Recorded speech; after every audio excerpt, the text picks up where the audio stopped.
il n'a jamais été conseiller régional. Il n'est jamais intervenu de près ou de loin dans les marchés passés avec le conseil régional.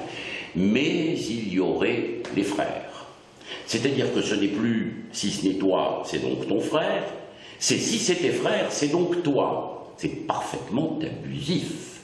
Lorsque ces marchés ont été attribués, siégeaient au sein de l'opposition, au sein des commissions des élus de l'opposition, dont on sait à quel point ils sont prompts, parce qu'il faut bien détourner l'attention, à quel point ils sont prompts à dénoncer la moindre bévue. Et ce dont on se targue aujourd'hui n'est jamais que la dénonciation de ce qui n'est même pas une bévue. On est innocent tant que l'on n'a pas été déclaré coupable par une décision définitive. Et puis, première entorse par rapport à ce principe. Ceux qui sont mis en examen au nom de la pratique républicaine doivent démissionner.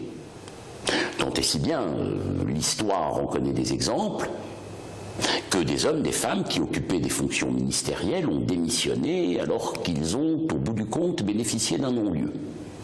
Et maintenant, nous sommes dans une véritable perversion du principe.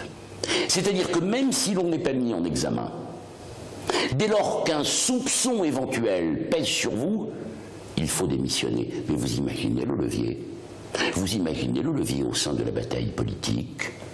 En d'autres termes, on pourrait dénoncer n'importe qui, alimenter cette dénonciation par la rumeur et obtenir, dès lors qu'il y aurait une perquisition, un soupçon, une enquête, une audition, que la personne visée soit contrainte de démissionner.